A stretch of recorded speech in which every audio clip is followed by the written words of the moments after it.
Les Paul was a great inventor. He invented a ton of things. Multi-track recording, pretty much invented the solid-bodied electric guitar single-handed. And we're going to talk about that in another podcast. Les was a neighbor of mine. When I lived in Suffern, New York, he was living in Mahwah, which was the next town over. And he had this house that it looked like it was put together by a berserk Turk with building blocks. It was pretty amazing. And the first time I went over to the house, he had the Smithsonian in cataloging his collection, cataloging all his inventions, all his things. And like I said, we'll talk about that at another date. But he also, another time, just got together to tell me stories for a speech he had to give. And this is one of them, and it's pretty damn funny. And I hope you enjoy it as much as I did.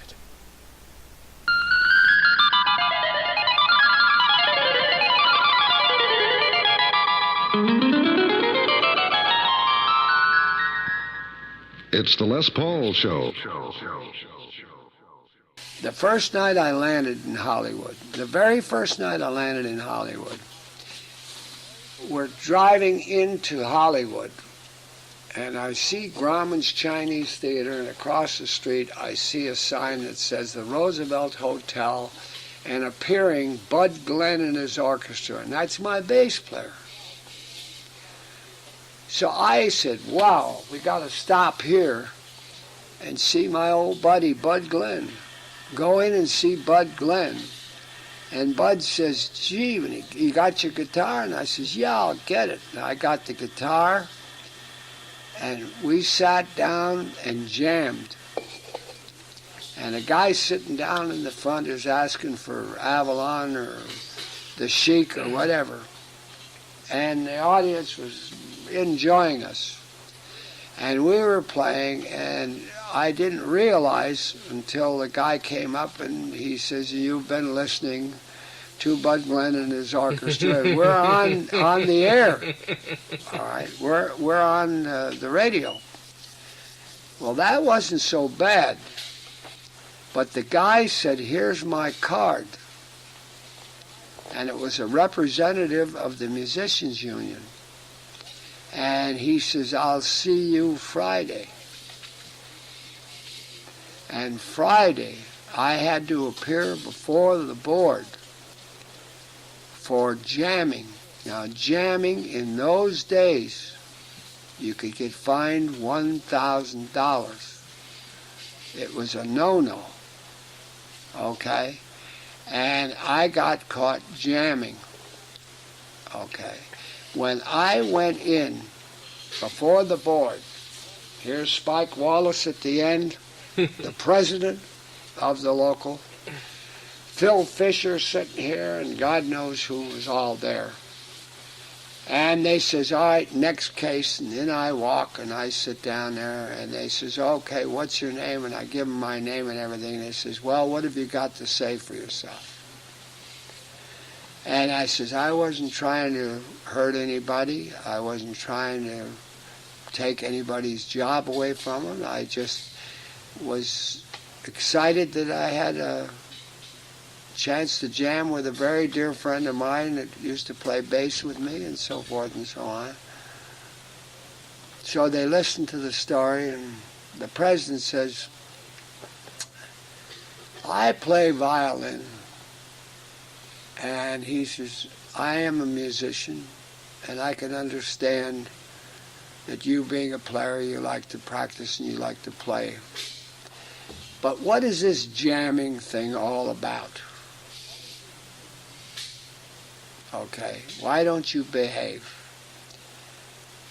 And I says, can I call you Spike? Yeah, he says, you can call me Spike. And I says, well, Spike, I says, it would be like your wife asking you if you'd like to go dancing. And you say, sure, and you dance with her in the kitchen. I says, it just don't turn you on. And you know, the guy Spike, you know, the president says, let's dismiss this guy. From the union. Yeah. And that's how that happened. And they says, well, from here on in, if you want to jam, we will find a place for you to play. And so the first job they gave me was a practical joke.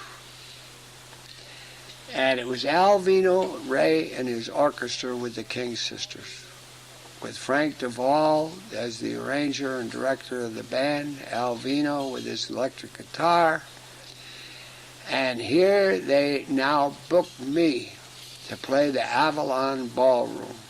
And so I get a notice from the Musicians Union stating to be there at 7 o'clock. And the phone call comes in and says, dress casual. No tie, whatever. Dress casual in a sports shirt. I go to the job, and when I get there, this guy sticks his head in the window, in the door, you know, the window's down, and he says, are you the guitar player? He's got a big cowboy hat on.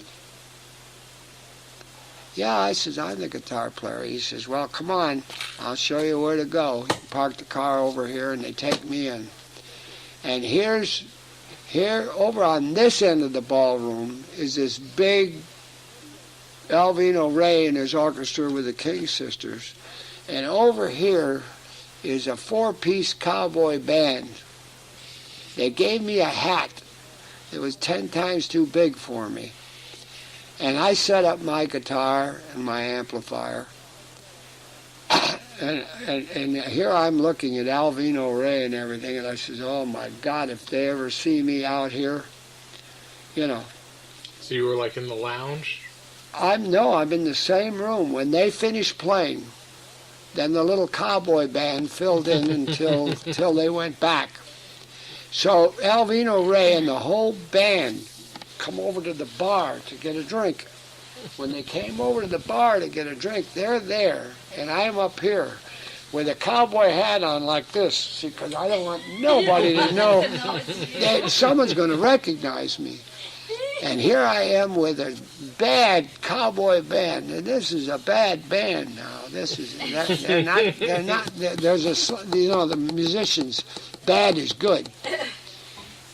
It was back then when bad was bad. This band is not good.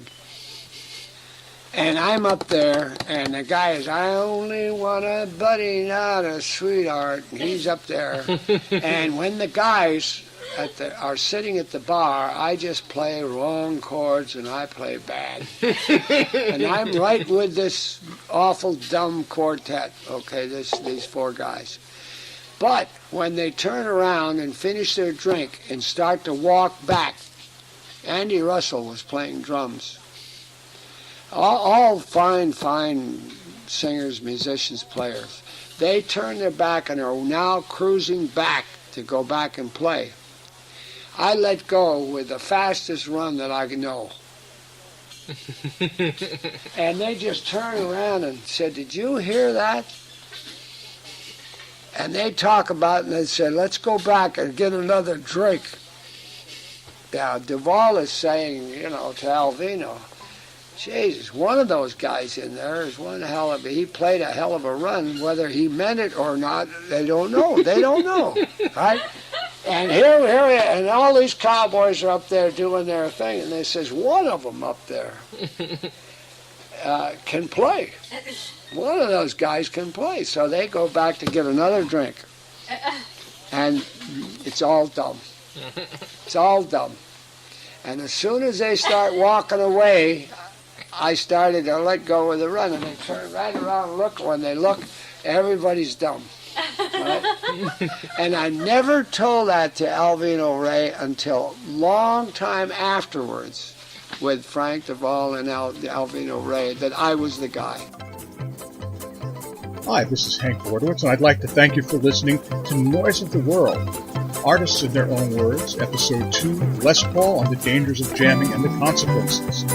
Noise of the World is a production of the Bordowitz Media Works.